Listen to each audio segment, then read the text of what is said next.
자, 문제 3번 부가가치세 신고서와 관련하여 다음 물음에 답하시오. 자, 1번 다음 자료를 이용하여 2020년 제2기 부가가치세 예정신고 기간에 신용카드 매출전표 등 수령명세서 값을 작성하시오. 당사는 신한 법인 사업용 카드고요. 현금 지출의 경우에는 사업자 등록번호를 기재한 현금 영수증을 수령한다. 상대 거래처는 모두 일반 과세자라고 가정하며 메인 매출 전표 입력은 생략한다. 자, 우리가 신용카드 매출 전표 수령 명세서를 작성하려면 공제가 되는 것만 입력을 해야 된다고 했어요. 자, 그래서 첫 번째는 공제가 되는지 안 되는지를 먼저 골라내고 공제되는 것만 입력하시면 됩니다. 자, 7월 15일 거. 원재료 구입 시 법인 카드로 결제를 했는데 세금 계산서를 수취했대요. 그럼 세금 계산서를 수취했으면 세금 계산서로 매입세액을 공제를 받겠죠? 신용카드에다 또 입력을 해서 공제를 받으면 이중 공제가 되니까 그러면 안 돼요. 그래서 입력하시면 안 됩니다. 두 번째 8월 10일 거 사무실 복합기 토너 구입한 거는 현금 영수증 받았네요. 공제가 되겠죠. 9월 14일 서울랜드 입장권 구입을 했는데 접대 목적이래요. 접대 목적은 원래 불공이잖아요. 그러니까 얘를 신용카드로 쓴다고 해도 공제를 못 받습니다. 다음 9월 25일 대표이사 부산 출장 KTX 요금. 자, KTX는 여객 운송에 해당하죠? 그래서 얘는 영수증 발급 대상 사업자이기 때문에 신용카드 영수증 받아와도 공제를 못 받습니다. 자, 그럼 공제받을 수 있는 거 8월 10일 거 하나밖에 없네요. 자, 그럼 입력해 볼게요. 부가가치에 신용카드 매출전표 등 수령명세서 들어가셔서 자, 날짜는 예정이니까 7월에서 9월 08월 10일 부분은 현금 영수증이니까 1번이고요. 공급자는 아컴사. 자, 현금 영수증이라 카드 번호는 없고요. 공급가액은 75,000원에 7,500원. 요렇게 이거 하나만 입력하시면 됩니다. 다음 3번에 2번. 다음 자료를 이용하여 2020년 2기 확정신고 기간에 대한 부가가치세 신고서를 작성하시오. 단 주어진 자료 외에는 고려하지 말 것 그랬네요. 자, 그럼 부가세 신고서를 열어서 날짜는 10월에서 12월이요. 자, 1번 매출처별 세금계산서 합계표상의 금액은 공급가액 1억 원 부가세 별도네요. 자, 매출하면서 세금계산서 발급한 거니까 1번에다가 1억에 1,000만 원이 될 거고요. 다음 2번 위에 1번 이외에 카드 매출이 440, 현금 영수증 매출이 110, 현금 매출이 44만 원이 발생하였다. 동 금액은 모두 부가가치세가 포함된 금액이다. 카드 매출하고 현금 영수증 매출은 합쳐서 쓰면 되잖아요. 몇 번에다가 3번에다가 그래서 500에 50이고 현금 매출은 현금 영수증 안 해줬단 얘기고 증빙 서류가 없으니까 4번에다가 40만 원에 4만 원을 쓰셔야 됩니다. 다음 3번 상가 임대 관련 확정 신고 기간 동안에 간주 임대료 160만 원이다. 간주 임대료도 증빙 서류가 없는 거죠? 그러니까 어디에 같이 써줘요? 4번에 증빙 서류가 없으니까 160을 더해서 200에 20을 써주면 되겠네요. 다음 4번 선적된 필리핀 수출액은 10,000달러, 수출 신고일은 달러당 1,100원, 선적일이 달러당 1,000원. 자, 우리는 선적일 기준이죠? 그러니까 1,000원씩 10,000달러니까 1,000만 원을 직접 수출한 거니까 6번에다가 1,000만 원. 다음 5번 대손세액 공제를 적용받았던 외상매출금 154만 원 공급될까요? 이게 회수됐으니까 다시 납부를 해야 되는 거죠? 그래서 대손세액 공제에다가 플러스로 써주셔야 돼요. 부가세만큼만이니까 14만 원을 납부를 해야 되겠네요. 다음 6번 매입처별세금계산서 합계표상 금액 일반 매입분은 공급가액이 7천만 원의 부가세 별도래요. 자, 일반 매입이라고 알려줬으니까요. 10번에다가 7천만 원에 700만 원. 그런데 7번에 위에 6번에 접대비 관련 공급가액 1천만 원 부가세 별도가 포함돼 있대요. 그럼 이 중에 1천만 원이 공제가 안 된다는 얘기니까 공제받지 못할 매입세액에다가 1천만 원에 100만 원을 써주셔야겠네요. 그리고 예정신고 미환급세액이 50만 원 있대요. 자, 여기 21번에 50만 원 요거까지 쓰시면 되겠습니다. 문제 4번 다음 결산 자료를 입력하여 결산을 완료하시오. 자, 1번은 화재보험료 1년치 미리 낸 거에 대한 거니까 수동이고요. 2번은 외화 자산에 대한 평가니까 수동. 3번은 부가세 정리하는 거니까 수동. 4번은 비정상 감모에 대한 회계 처리니까 얘는 자동하고 수동하고 합쳐져 있네요. 다음 5번은 감가상각이니까 자동이요. 자, 그러면 수동부터 해볼게요. 자, 일반전표 입력에 12월 31일자로 1번 8월 1일에 공장 화재보험료 600만 원 1년치를 한국화재보험에 지급하고 전액 비용 처리했대요. 이에 대한 기말 수정 분계를 하시오 그랬네요. 자, 8월 1일 날 600만 원을 전부 다 비용 처리했는데 내년분이 7개월치 포함되어 있는 거죠? 그러니까 보험료를 대변으로 빼야 돼요. 공장 화재 보험료니까 500번대로 얼마를 빼야 돼요? 1년치가 600이고요. 그러면 한 달에 50만 원 꼴이 되겠네요. 그죠? 7개월치니까 350만 원이 내년분에 속하겠죠. 자, 그래서 대변으로 보험료를 빼다가 내년치를 미리 지급한 거니까 선급 비용으로 거래처는 한국화재보험. 자, 거래처 없으면 그냥 넘어가셔도 되고요. 이렇게 해주시라는 얘기입니다. 다음 2번 기말 현재 장기 대여금 개정 과목 중에는 레토나사의 외화로 빌려준 900만 원, 10,000달러래요. 자, 10,000달러가 계상되어 있대요. 기말 현재 기준 환율이 1달러당 1,200원.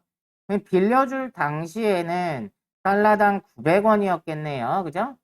그런데 결산일 날 1,200원으로 올랐으니까 300원씩 10,000달러의 자산이 증가했네요.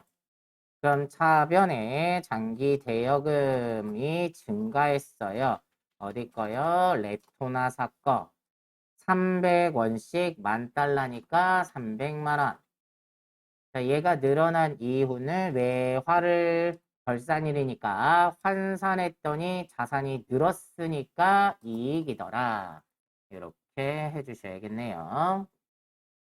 다음 3번 제2기 확정신고기간의 부가가치세와 관련된 내용이 다음과 같다고 가정한다. 입력된 데이터는 무시하고 12월 31일 부가세 예수금과 부가세 대급금을 정리하는 회계 처리를 하시오.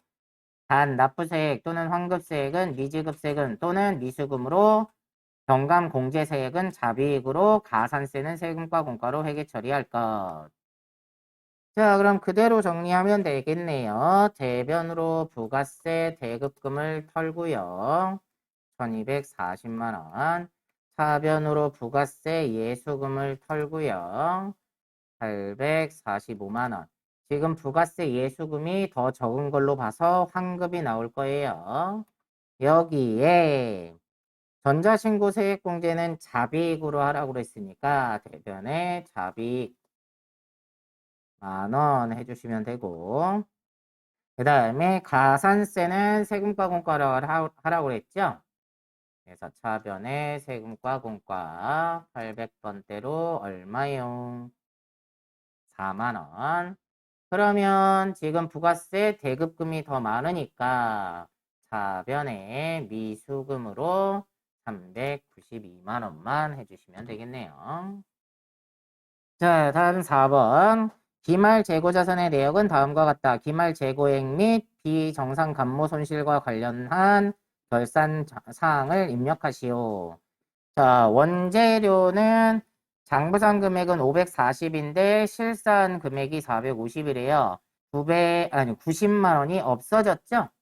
비정상 감모라고 했으니까 대변으로 원재료가 없어진다. 자, 다른 용도로 쓰였으니까 타개정 대책 꼭 걸어 주시고요. 사변에 뭘로요? 재고자산, 감모, 손실. 비정상 감모니까. 자, 정상 감모는 따로 회계 처리할 필요 없다고 그랬죠? 자, 요렇게 해놓고 결산자료 입력에 들어가셔서 1월에서 12월 하고 자, 원재료는 그럼 기말의 원재료 재고액이 얼마가 되는 거예요?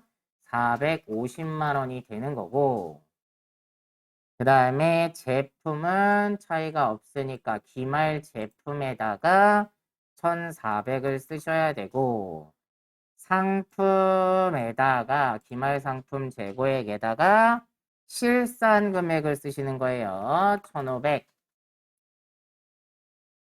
요거까지 해주시란 얘기예요. 자, 그리고 5번에 감가상각. 자, 기계장치 500만 원이 있는데 제품 생산에 관련된 거니까 여기 경비 중에 일반 감가상각비 중에 기계장치에다가 500만 원 쓰시고요. 그 다음 영업부 비품이니까 밑으로 내려오셔서 판매비와 관리비 중에 감가상각비 중에 비품에다가 150만 원 쓰시고 차량 운반구 대표이사 업무용이니까 본사 거겠죠? 그래서 여기 판매비와 관리비, 감가상각비, 차량 운반구에다가 400만 원 요거까지 쓰시고 전표 추가해 주시면 됩니다. 자, 5번 2020년 귀속 원천징수와 관련하여 다음의 물음에 답하시오 그랬네요. 자, 1번 현재 대표이사 박지성의 급여는 매월 기본급 500만 원으로 책정되어 있는데 당사는 근로소득 비과세 대상을 검토 후 다음과 같이 대표이사의 급여 체계를 수정 보완하고자 한다. 아래에 제시된 급여 체계로 구분하여 대표이사의 수당 등록과 1월분 급여 자료 입력, 급여는 말일 지급이래요. 사항을 반영하라. 단, 관련 수당 등은 별도의 언급이 없는 경우에 비과세 요건을 충족한 것으로 가정하고 공제 항목은 입력하지 않으며 수당 등록에 해당 사항 없는 것은 불허한다. 그랬네요. 자, 그러면 급여 자료 입력 들어가셔서 수당 공제 들어가시고 자, 기본급 있고요. 상여는 없네요. 그 다음에 직책 수당은 있고 월차 수당은 없고요. 식대는 비과세 요건을 충족한다고 했으니까 두시고 자가운전 보조금도 비과세 요건을 충족하니까 두시고 그 다음에 야간 근로 수당은 없고요. 자, 추가로 육아수당. 육아수당은 비과세죠. 그래서 비과세로 하셔가지고 육아수당 하나 넣으시고 자, 그 다음에 연구 보조비도 비과세에 해당하죠. 그래서 2번 비과세 하셔서 연구 보조비 그 중에 기업 부설 연구소죠. 그럼 기업 연구소를 선택을 하셔서 자, 이름을 바꿀까요? 연구 보조비 하고 기업 부설 연구소. 자, 이렇게 하셔가지고 넣어주신 다음에 수당은 더 없네요. 자, 그러면 확인하시고 자, 급여 지급일은 일단 1월분 급여고요. 지급일은 말일이라고 했으니까 말일로 두시고 박지성의 기본급은 375만 원, 직책수당이 50만 원, 식대가 15만 원, 자가운전 보조금이 30만 원, 육아수당이 10만 원, 연구 보조비가 20만 원. 자, 공제는 입력하지 않는다고 했으니까 자, 여기까지 하시면 되겠네요. 다음 넘어가셔서 2번. 다음은 이상철의 부양가족 및 연말정산 자료이다. 기본공제 및 추가공제는 부양가족 소득공제 탭에서, 연금저축 자료는 연금저축 등 탭에서, 기타 연말정산 자료는 연말정산 입력 탭에서 연말정산 추가 입력을 하시오.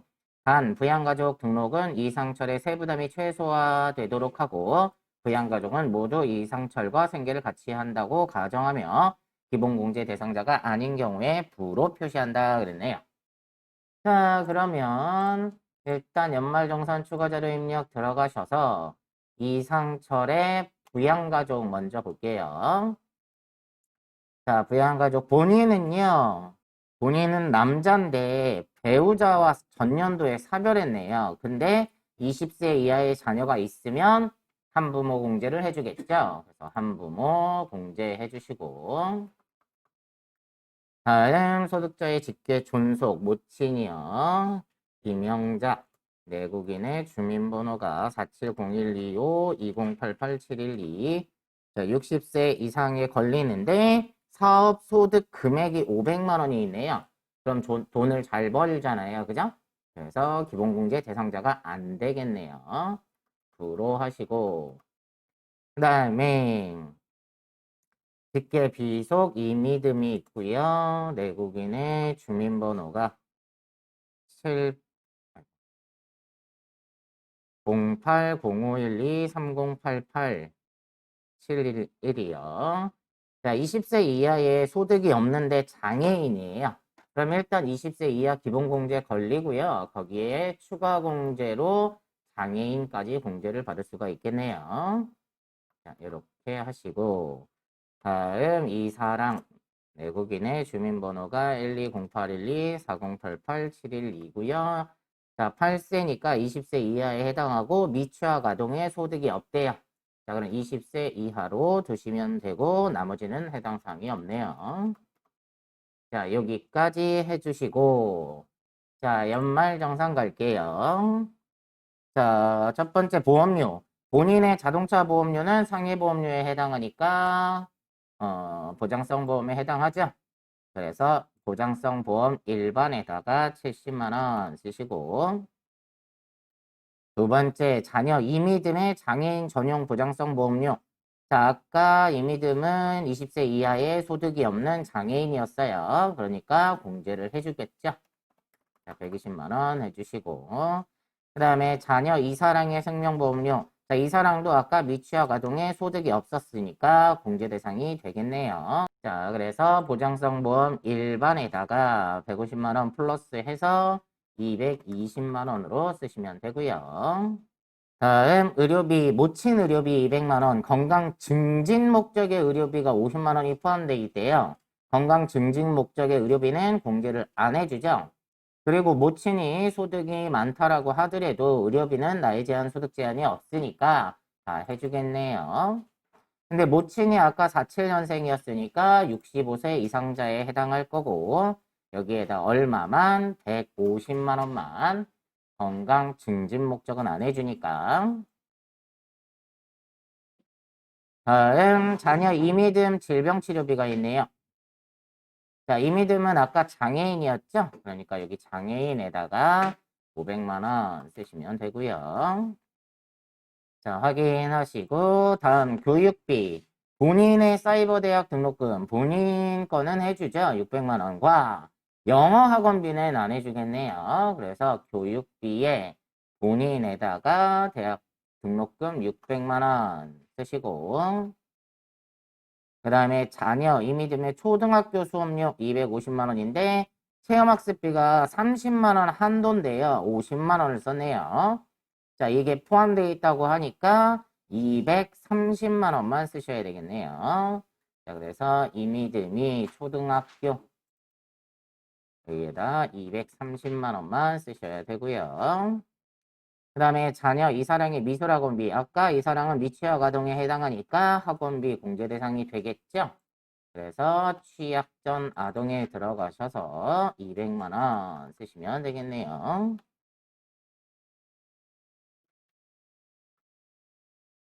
자, 확인하시고, 다음 기부금이요.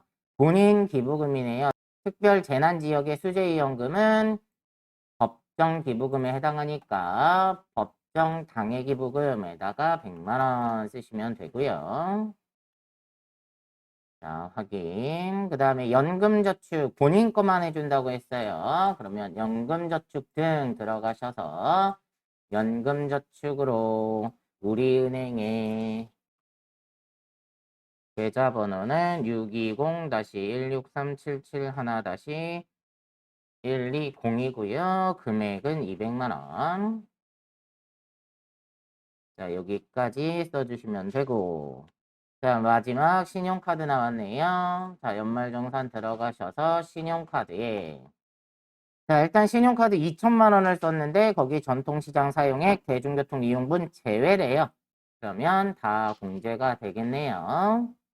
현금 영수증 300만 원이 있는데 얘도 전통시장 사용액과 대중교통 이용분은 제외래요.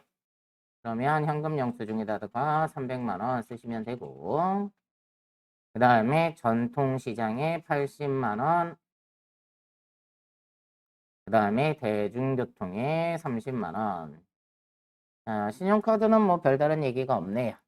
자, 여기까지 해주시면 되겠죠.